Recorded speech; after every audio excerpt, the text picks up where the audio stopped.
You're in deep. Deep in what? The vortex. It's the season TV fans have been waiting for. You missed us. The brand new fall lineup is here, packed with faces you'll recognize. I've seen worse bugs. Scenes that will shock you. People are dying out there. And friends who will become family. Friendship is being able to have the hard conversations and being willing to listen. Get ready to hear from the stars of these hilarious, heartfelt, and high-octane series. This is City TV's Fall Preview Special. Hey there, I'm Devo Brown. And I'm Terry Hart. For the next 30 minutes, we've got your guide to the buzziest new shows of the fall lineup with a little help from the stars themselves. Murphy Brown is back 30 years later to tackle hot topics of a whole new era. 6 Friends in a Million Little Things had my heart breaking in just the trailer alone. I love a good cry. And I'm pretty sure that this show will get us there week after week.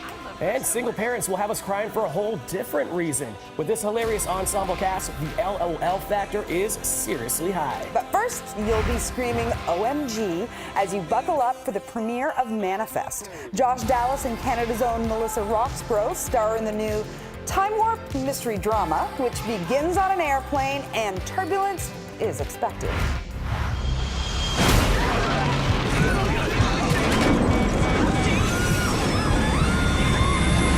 I think it's going to ask a lot of questions of people, not only as characters, but as our audience members. I think they're going to be asking, what would they do? What would be the choices that you would make if you had a second chance? That second chance comes for Josh Dallas and Melissa Roxburgh's character in Manifest when Montego Air Flight 828 lands and they discover that somehow during their hours-long flight, we've all been missing, presumed dead for 5.5 years.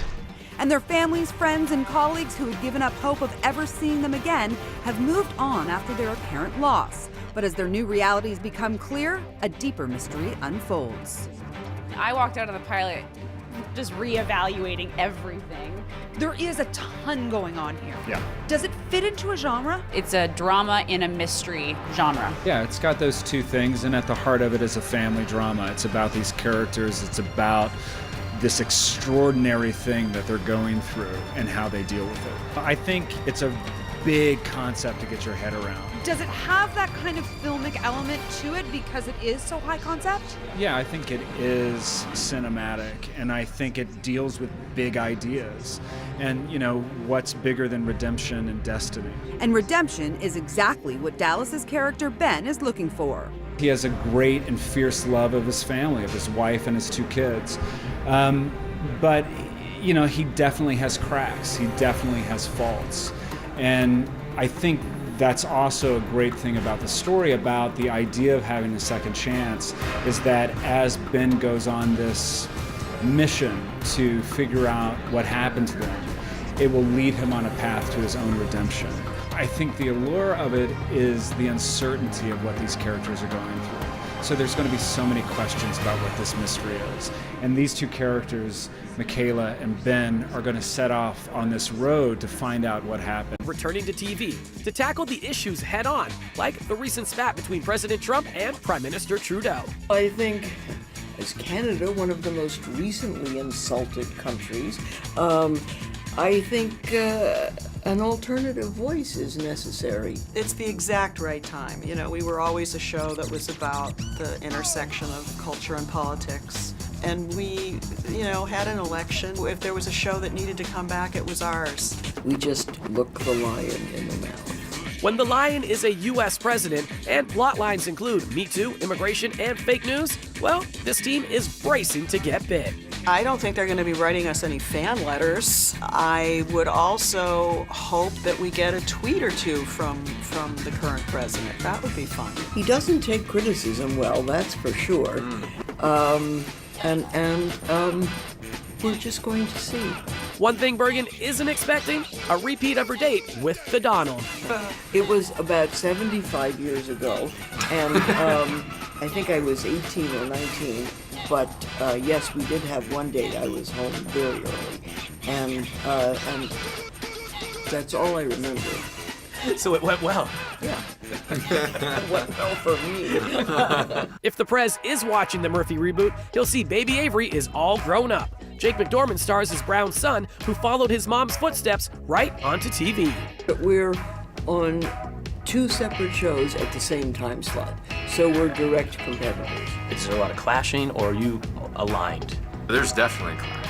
Avery's one of the only people that can kind of check Murphy on her privilege at times, and you know, kind of bite back, which is your fault. You raised him. Familiar faces Joe Regalbuto, Faith Ford, and Grant Shad reprised their roles as Corky, Frank, and Miles. Expect technology to be a bit of an issue for the industry vets. I still had a pager when we finished the show. That was the main. Yeah, I had a pager too. Yeah. So there was no internet, there was no Twitter, there were no instant feed. That's where Nick Dodani's Pat Patel comes in. This was actually Murphy's phone before I intervened. My job is to kind of bring Murphy and Miles and everybody into the 21st century, and also just kind of represent like the woke generation. How much of a challenge is it with these characters? It's definitely a challenge, and that's true in real life too. Can you teach me what woke means? Grant. Woke or not, this fall, Bergen says audiences should expect Murphy Brown to pull no punches. Very bold, I have to say. Very fearless. Murphy Brown returns Thursday, September 27th, right here on City TV. And next up, grab the tissues. What's sure to be the biggest tearjerker on television this fall. Yeah, I am making this prediction right now.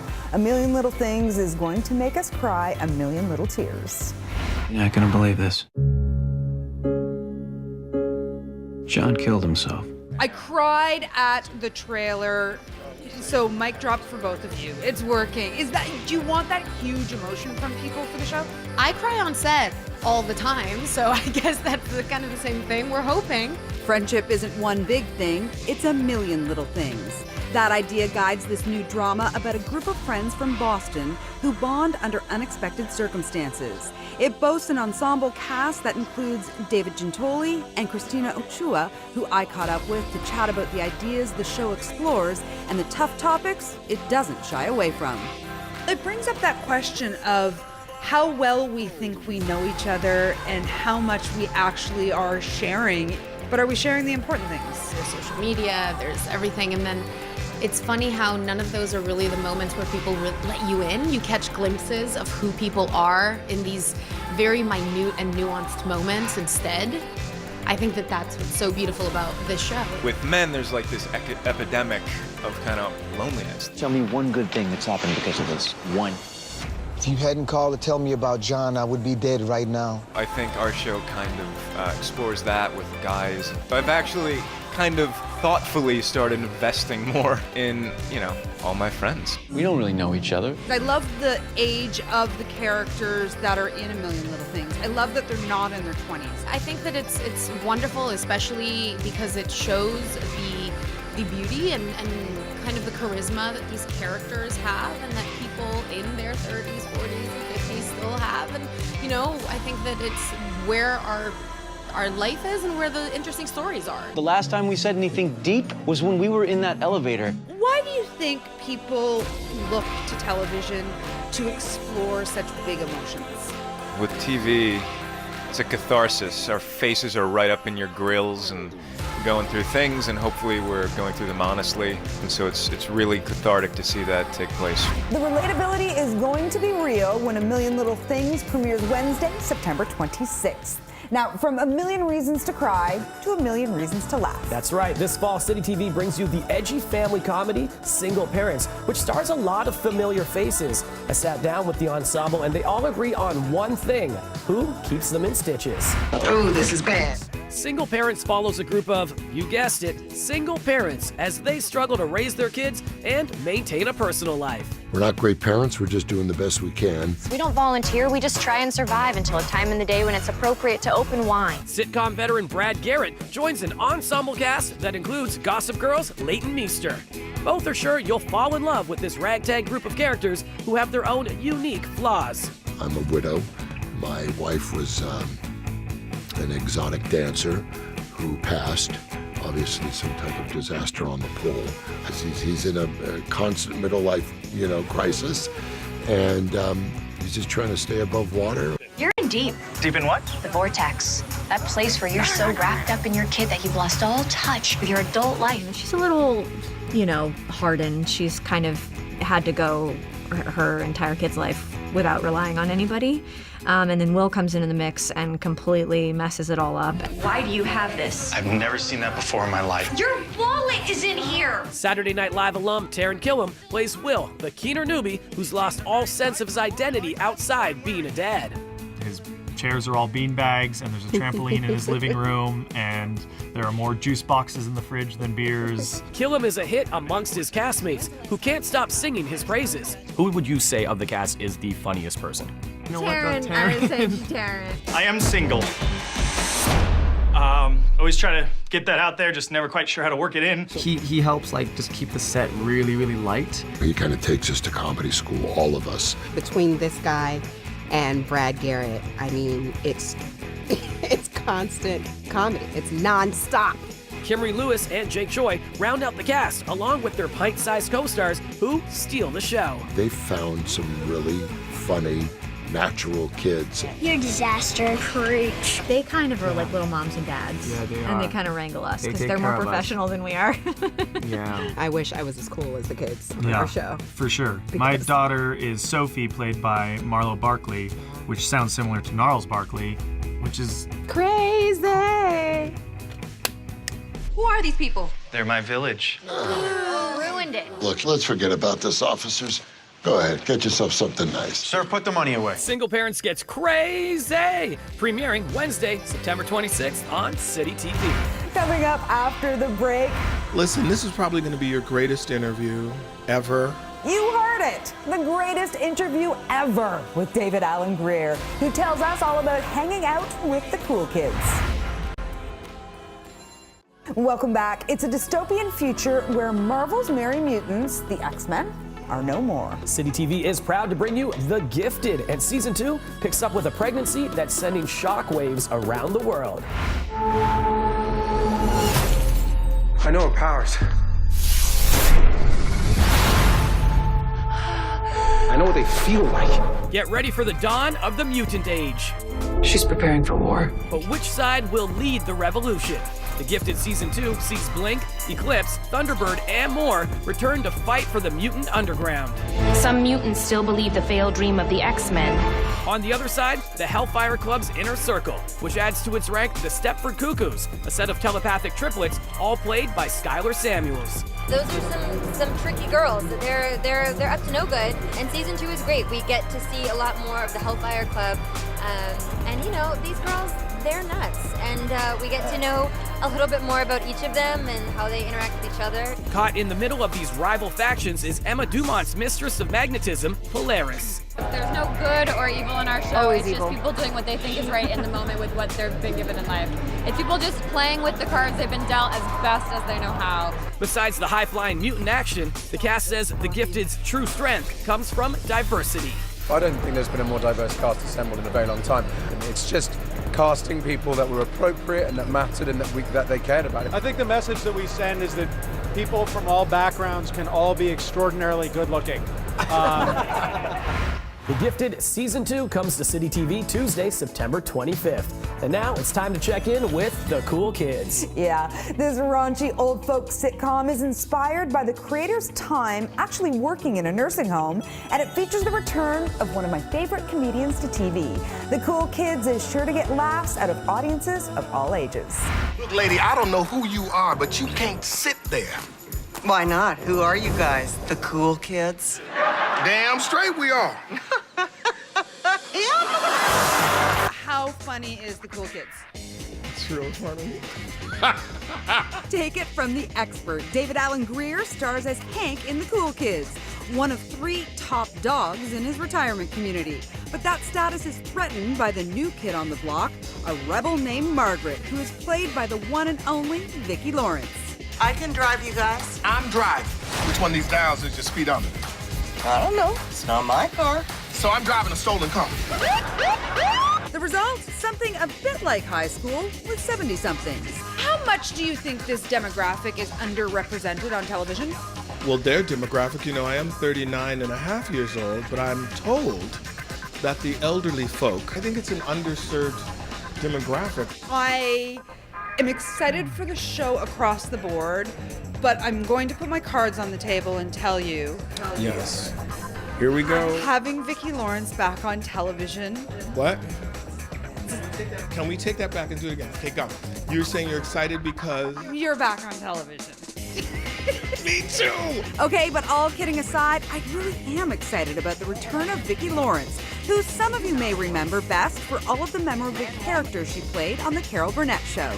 I think everybody feels like we all grew up with her. Boy, you don't see that every day. Is it an improv set or do you stick to script? There's an improv element. It was flexible. If stuff doesn't work, we throw it in the air and we mix it up and find what works. We need to throw something like a Burning Man. You want to burn a man? No, it's a sex festival in the desert. I go every year. I don't know where we're gonna go in this series, but right now it's just really funny, man. You do realize you're all here voluntarily. We are? My kids are liars. The laughs begin when the Cool Kids debut on City TV Wednesday, September 26th. No more laughing, Terry. After the break, it's all Bad Blood. It's gangstered out, it's mobstered out with family. Star Kim Coates tells us about the sophomore season of his all-Canadian crime drama and takes us behind the scenes. That's next. Welcome back, and now one of my faves, the gritty Canadian show Bad Blood premiered last fall, and it took the real-life story of the rise and fall of Montreal mobster Vito Rizzuto and transformed it into a critically acclaimed crime drama. Now it's back for season 2, swapping fact for fiction. I found out from star Kim Coates why we just can't get enough of these mob stories. I have to tell you, there's something about the mob. And there's something about Bad Blood. It's gangstered out, it's mobstered out with family, with true grit characters. And we're getting more gangster and grit with season 2 of Bad Blood, a year after its wildly successful debut. I don't think any of us really knew that there would be a second season, but no, we're doing it again. And what they're doing is taking us 5 years after season 1 ended with mob boss Vito Rizzuto's death. Now his former right-hand man Kim Coates' character, Declan Gardner, is the reigning king of the Montreal drug trade. That is, until a new breed of mobsters arrive from Europe with the intention of taking the city. Yeah, they're screwing it up for me.